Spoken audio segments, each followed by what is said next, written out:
Order! Order! You are an incorrigible delinquent at times. Behave yourself, man!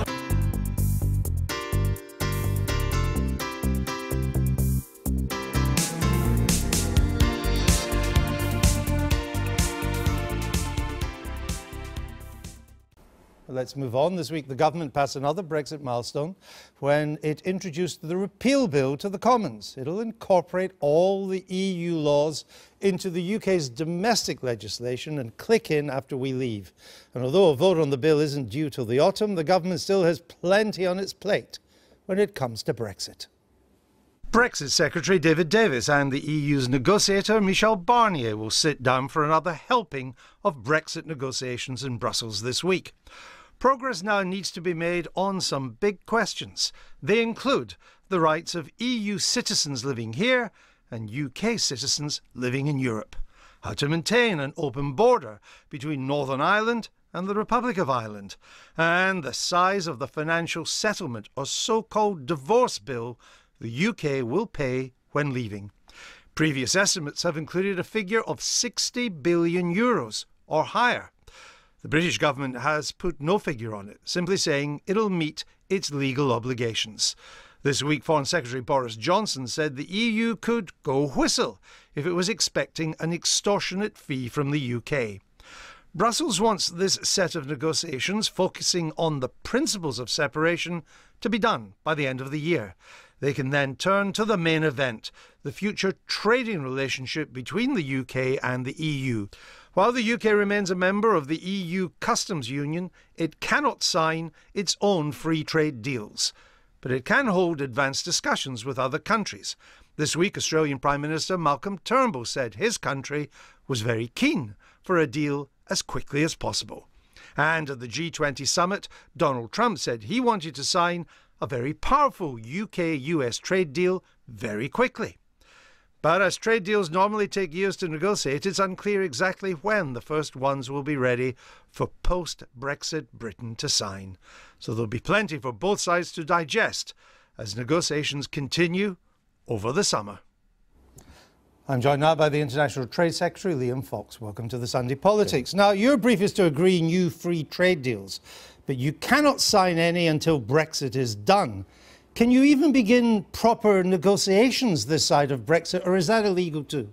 We cannot negotiate and conclude a trade agreement, but of course we are able to scope them out. And of course, but you can't negotiate. We can scope them out. We can get our preparatory work done. We've got 10 working groups now established across the world with countries from Korea to the United States to Australia. But you cannot, I know scoping them out is fine, you can talk about trade, but you cannot begin formal trade negotiations until after Brexit. Not formal negotiations, but we've got trade working agreements. Now, to explain that, free trade agreements aren't the only thing that are in the mix, as it were. It's the free trade agreements are what people think about, but we've got other things. It's what's called mutual recognition agreements, where we can actually reduce some of the barriers to trade, something called the technical barriers to trade in that process.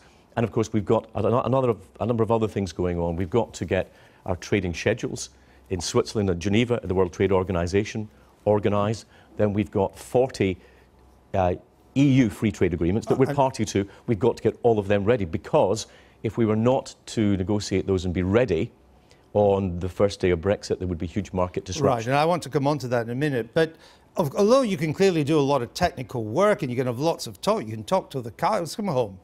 But the fact is there will be no free trade deals on the shelf ready to sign come March 2019, when we're meant to leave the EU. That's correct, isn't it? Well, technically there will be some new ones, because the agreements that we have with third countries through the EU will be new agreements, and there will also be third parties. There'll be no free trade deals ready to say, right, we're out. No, here's a free trade. Here's a deal I've baked earlier. No, because right away, because we're not permitted to do that as part of our membership of the European Union. And one of the things that I want to get, of course, is to get greater freedom to be able to negotiate on behalf of the United Kingdom. That's not possible when you're inside the customs union. There's much talk now of a transition period after March 2019. You told Bloomberg you didn't mind a few months. The Chancellor this morning said it wouldn't be a few months, it would be a couple of years. What is it? Well, I think the key thing is, why would you have a transitional agreement? How long would it be, and what would the conditions be? For me, first of all, we have to leave the European Union in March 2019, so there can be absolutely no case of us extending our EU membership. At that point, as a third country, we can have a transition agreement that keeps as little disruption as possible. But again, I think it has to have an end date. That has to be clear. You said a few months. The Chancellor says years. Why is it that different? Well, I think it's, as the Chancellor explained this morning quite correctly, it's more a technical argument, this, because, for example, how do we get new border equipment in place? How do we get the arrangements for immigration put in place? But for me, you know, I've waited a very long time and campaigned a long time to leave the European Union. As long as we leave in March 2019, then I'm happy, as long as we've got a very time-limited transitional period to make it work for business. I understand, Ms. But the Chancellor doesn't deny the transition could take up to 4 years. The Brexit Secretary, David Davis, says it could be a maximum of 3 years. You're talking months.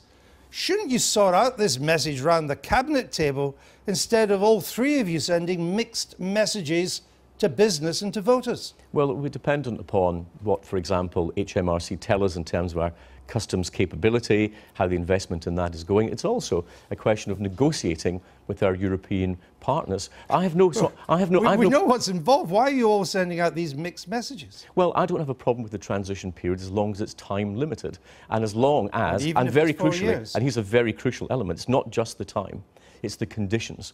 I want, in a transitional period, to be able to negotiate agreements at that point. What we can't have is a putting off of the point at where we have freedom to negotiate our trade agreements. Well, let me ask you about that. At the moment, is it clear that you would be able to sign any free trade deals during a transition period? No, that's to be negotiated. That's one of the elements we will want to see. So if Mr. Hammond is right, or even Mr. Davis, it's up to 3 or 4 years, it could be 2021, 2022 before you get to sign a free trade deal. Well, we don't know how long any of them would take to negotiate. The point you made very correctly a little while ago is they don't happen overnight. Would you even be able to negotiate during a transition period? Well, I would hope we'd be able to do that. I would hope that's one of the conditions we would set. But you might not. I would think that that's one of the conditions we would want to set. It's certainly something that I would want to see, because otherwise it makes it much more difficult for us to take advantage of the opportunities that Brexit itself would produce. Your ink's going to run dry before you get to sign one of these agreements, isn't it? Well, we're not short of work. We've got a huge amount to do, and it's not just at the FTA level. I know that everyone's obsessed with free trade agreements.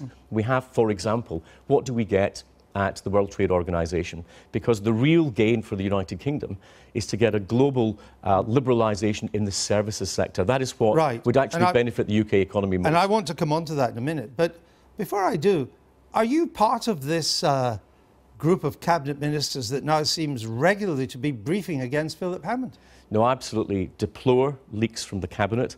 I think my colleagues should be very quiet, stick to their own departmental duties, and I think that the public expect us to be disciplined and effective. Our backbenchers are furious, and the only people smiling at this will be in Berlin and Paris. So why are they doing it? I think there's too much self-indulgence, and I think people need to have less Prosecco and have a longer summer holiday. They don't trust Mr. Hammond on Brexit, though, do they? I don't think that is true. I've had a very good working relationship with Philip Hammond. I read in the press we've got very different views. In fact, our views, if you listen to what Philip said this morning, what I'm saying, are very similar on issues like transition. I don't know where the briefing is coming from, but I do know it should stop, because our colleagues on the backbenches do not like it. But it is happening. I'm afraid it is happening, and I think it undermines the position of the government in this massive negotiation that we've got. And we don't need an interim leader. We don't need an alternative leader. We have a very good, competent leader in Theresa May. I understand that's you, but he thinks it's being done by your fellow Brexiteers. Well, I don't know who's doing it, but I deplore it, whoever is doing it, and they should stop. Okay. Let's come back to this tariff-free trade, because there's much talk of that. But the Chancellor made the point, I think you were making, that he says much of our trade with the world is service trade, trade in services, not goods, and free trade deals won't make any particular difference there. Do you agree with that? Well, they can make a difference. For example, it's been estimated by the OECD that a free trade agreement with the United States, between the UK and the United States, could add £42 billion to our bilateral trade by 2030. So there is a gain to be made. But in an economy like the United Kingdom that's 80% services, what we really would benefit from is a range of global liberalisation. Now, that would be in a number of areas. I'll give you one example, which is data. We've got an economy where we talk about the freedom of movement of goods, freedom of movement of services, but you also have to have the freedom of movement of data. One of the things I would like the UK to lead on is to look to a global agreement on that. But as you know, global trade talks have come to an end. They failed to conclude last time. There is no great global movement Well, that's not quite true. That's not quite true. We've just had an international multilateral agreement. The Trade Facilitation Agreement was signed earlier on this year, which seeks to diminish friction at customs around the world. Right, that adds about 70 billion to the global economy, so it's not small beer. But it leaves plenty of non-tariff barriers still in place. They're particularly important to us. And the moment you start to talk about these complicated, these rules and regulations that hinder services, it doesn't make free trade deals impossible. It makes them much more complicated and prolonged to do. Well, correct? You need to look at what's actually happening in the global economy. Again, according to the OECD, that in 2012, the G7 and G20 countries were operating about 300 non-tariff barriers. By the end of 2015, they were operating nearly 3 times that number. In fact, the silting up of the growth in global trade is being done by the developed economy. So we need to be looking at how we can remove some of those barriers, because otherwise our prosperity becomes limited. Is it still your view that no deal would be better than a bad deal? I think anyone that goes into a negotiation without that position is foolish. And I think that those that we negotiate with need to understand that we're not going to accept any deal that they give us. I think that was the problem that David Cameron had when his negotiation before the referendum. I think our European partners believed we would accept a bad deal rather than none. But Philip Hammond's given the game away for you on that. He says no deal would be a very, very bad outcome. We could hardly want that. The Europeans know that we realise no deal would be a very, very bad outcome. Is he right? Well, I think you can argue on what the outcome would be, but it's very important. Clear. It's very important as a negotiating tool, and the Prime Minister is 100% right. But he's given the game away. Well, the Prime Minister is 100% right. Those we're negotiating with need to believe that we would walk away rather than accept a bad deal. But if you're going to walk away, you don't say the consequences would be very, very bad. You don't agree with the Chancellor on this, do you? Well, I think we can You just told me you and the Chancellor were singing from the same song sheet. You don't on this. I think the key on this is what is our negotiating position, and you simply don't hand it away at the beginning, and the Prime Minister's right. Well, and Mr Hammond, therefore it follows, is clearly wrong. Well, it may not be a great outcome, that's a different point. No, he says very, very bad. But we would have to accept that we have a right to walk away, and those we're negotiating with need to understand that. No businessman would go into a deal saying that whatever the outcome, I'll accept it. That would be crazy, and the Prime Minister's not going to do that. And no business would go into a major negotiation with 6 different voices, but your government is. Well, David Davis speaks for the government, not the Sunday newspapers. Or Philip Hammond, clearly, on this issue. I don't think there's any difference. Philip Hammond is very clear. He was very clear this morning on the issue of transition. He was very clear that we have to leave the single market because we're leaving the European Union, we're leaving the customs union, then we have a transitional agreement. That I think is a very consensual government position that we're arriving at. Let me just quickly go through another of issues, because it's interesting just to get some answers, some clarity if we can. Is there a contingency plan for no deal? Yes, government departments across Whitehall are all working on their contingency plans for what would happen if we get to the end of the negotiations with no deal. So why did the Foreign Secretary say there is, quote, no plan for no deal? There are contingency plans across Whitehall. So is he just wrong or out of the loop? Well, I don't know when that was said, but I tell you that there are contingency plans. My department and all other departments have been specifically He said it this tasked. week. He's been specifically tasked. Secretary of State, he said it this week. Then that's not correct, because there are contingency plans across Whitehall in case there is no deal. We would be foolish not to have such contingency plans. We'd be irresponsible not to have such plans. Well, but I understand the argument. You just need to bring the Foreign Secretary. I mean, he is only the Foreign Secretary, but you should bring him in, I would have thought, but that's your job. Now, you want as full a free trade deal with the EU as possible. You want to get a really good, as open, as friction-free as possible. Would you be prepared to pay for that kind of open access? Depends what you mean by pay. Presumably you mean pay in money. Well, we have to start with where we are with the European Union at the moment. We already have a tariff-free arrangement. We already have... I know what we already have. We already have complete regulatory equivalence. So the only reason why we wouldn't continue with that is that if the politicians on the other side of the channel wanted to put politics before economics... But what if they said we want an annual fee? Then I don't think that we pay for access to markets.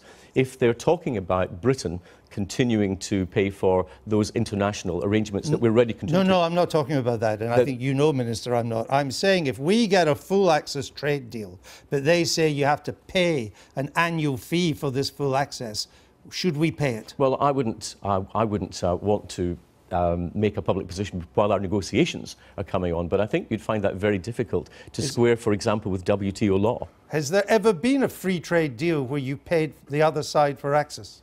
Not that I'm aware of. Nor me. So it would be unprecedented. You're not ruling it out. And I'm not going to say anything. It'd be quite wrong for me. As you correctly point out, Andrew, we shouldn't have a number of different cabinet voices ahead of our negotiation, so I'm not going to do that. And so we will have a negotiation. We will try to get as free a deal as possible. Let me tell you why. Let me tell you why it's important. Oh, no, I know why it's important. I've got another question that is important, because you mentioned it earlier, Minister, and I just... You've said the EU has trade deals with a number of other countries at the moment, of which we're part of the EU. South Korea, Canada, 2 examples. I think there's 30 odd, maybe more. Yeah. Will they continue to trade with us on the existing basis, or will we have to do new deals or change these deals after Brexit? We are negotiating with those third countries to ensure that we have something called transitional adoption, so that they are translated from EU law into UK law, so that at a minute after midnight there's no disruption to trade.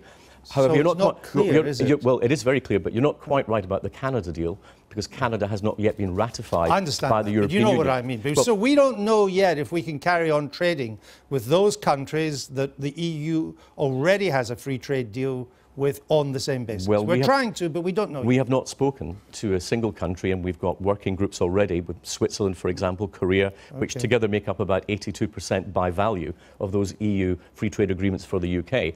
Not a single one of those has indicated in any way, shape or form that they didn't want to carry out this transitional adoption, which gives me a lot of confidence. In the case of Canada, in the case of Singapore, for example, where that agreement has not yet been reached by the EU, we'll have to think there about a plan B, about how we go into a bilateral agreement with them. All right. Sitting back at this, just finally, Minister, I mean, the EU now regards Mrs May as a lame duck leader. That's true in Brussels, Berlin, Paris. The Cabinet now speaks in several tongues. We've heard some of these tongues this morning. They're all over the papers. There's a hung parliament. Labour's not going to save you bacon on Brexit. They want a quick election, and they'll vote to bring that about. This election result has severely undermined Britain's negotiating position, hasn't it? Well, it's made it more difficult in terms of the parliamentary handling.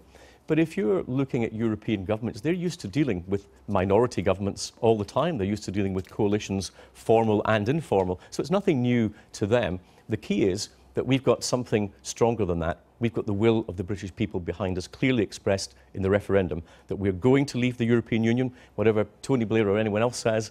There is no alternative to that. We will leave in March 2019. Now the job of the government is to get the best deal, and that's best done by my colleagues being quiet, getting on with their departmental work, not involving themselves in things they don't need to be involved in, giving our backbenchers the reassurance that we've got a united cabinet. All right. Liam Fox, thank you very much. Now, Jeremy Corbyn went to Brussels this week to meet with the EU's chief Brexit negotiator, Michel Barnier. We're told Mr Corbyn wanted to set out Labour's overall approach to Brexit. But on some of the big questions, like Britain's relationship with the single market and the customs union, how clear is the party's position? Here's Shadow Chancellor John McDonnell speaking earlier. I believe we have to try and maintain the benefits of the customs union, and that's one of the issues we've got to negotiate. What does that mean? Does it mean staying inside or leaving? Keep all the options open. Keep all the options open. So under Labour, we could stay inside the customs union? We're keeping all the options open. We're concentrating on the objectives rather than the structures, and that seems to have a resonance across Europe at the moment.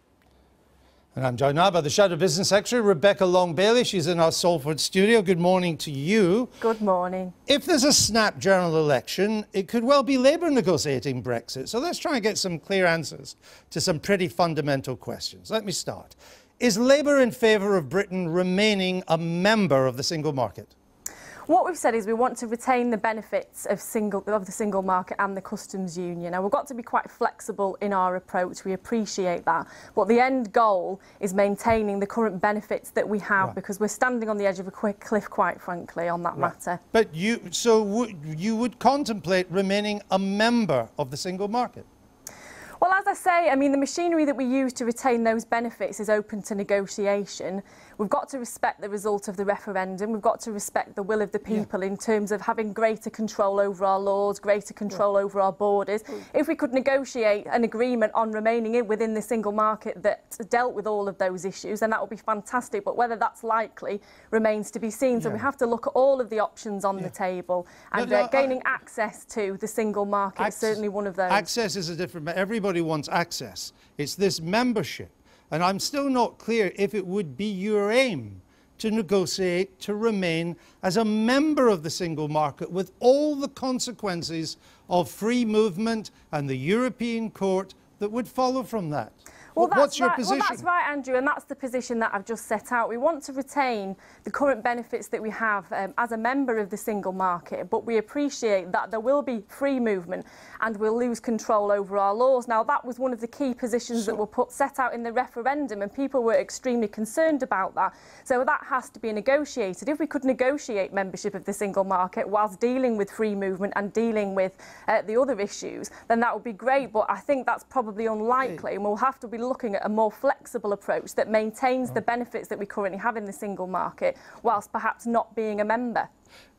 Is Labour in favour of remaining a member of the customs union?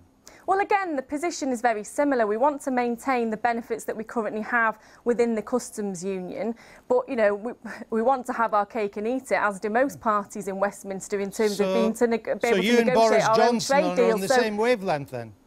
Well, we need to be flexible. We've got to not cut our nose off to spite our face, and we reject the principle of no deal that the Conservatives have put I'm not forward. asking about that. I'm asking for your position. Let me get this clear.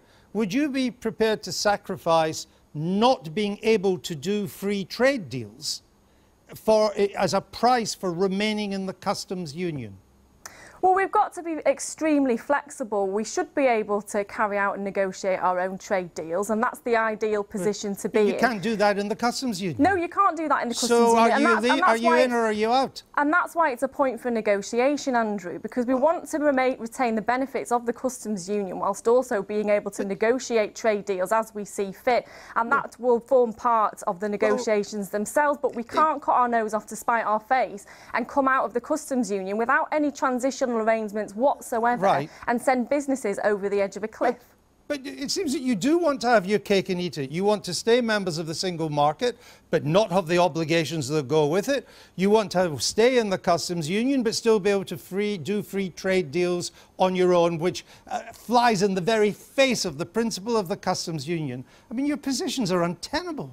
Well, that's the whole point of negotiations. What, to be untenable? Not untenable, to negotiate the position. Now, our end goal is to retain the benefits that we currently have as part of the customs union and the single market. Now, the machinery that we use to do that, whether it's through outside agreements or whether it's by negotiating some form of amended settlement as part of membership, that's a moot point, quite frankly, but we need to make sure that we have the same benefits. All right. John McDonnell, the Shadow Chancellor, he says that people would interpret staying members of the single market as not respecting the result of the referendum. But you say it's an option to be kept open. Who's right? Well, I think he's right in what he says. I think automatically it's assumed that once you leave the EU, you leave the single market. And I think that that generally is the case. I'd be surprised that we would be... Well, I'd be surprised that we would be able to negotiate any of the concessions that we want to make as remaining part of the single market as a member. Now, I'm not saying that that's not completely off the table, because stranger things have happened. But what we need to focus on is less on the machinery and more about the outcome. We need to make sure that we retain those benefits, and we've got to make sure we negotiate some form of agreement in order to deal with that. But why would you keep an option open which in John McDonnell's words would not respect the result of the referendum? Well, as I've said, the point is that people assume that once you leave the EU, you leave the single market. Now, it's quite clear on that. Now, that could be negotiated, but as I've said, it's extremely unlikely. But I wouldn't rule it out. I wouldn't rule anything out at this stage, because stranger things have happened, and this process so far has been extremely chaotic. But you would have to decide your negotiating position. Simply saying we don't rule anything out is not a negotiating position. No, you would have to determine, and you could be handling these talks. We're quite clear on what our negotiating position is. We want to retain. No, we do. We are. We want to retain the benefits that we currently have as part of the customs union and the single market. Now, whether that's inside or outside, that's a moot point. That will remain part of the negotiations themselves. But we're leaving the EU. Brexit means Brexit. We're quite clear on that, and we respect the result of the referendum. How can Brexit mean Brexit if you would still like to stay in the single market and the customs union? And you have said that impediment-free access to the single market would entail accepting some element of free movement. That's what you said, but your manifesto was categorical. Free movement would end after Brexit.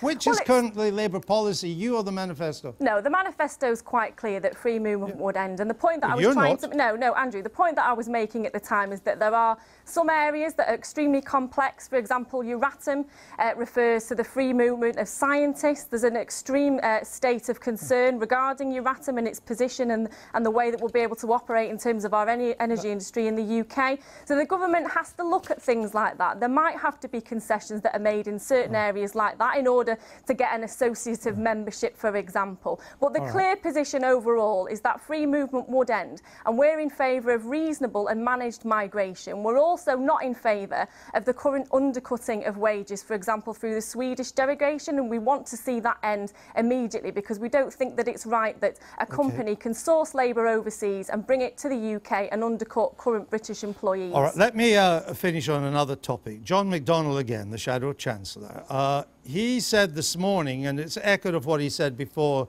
that the victims of Grenfell Tower were victims of social murder. What's social murder?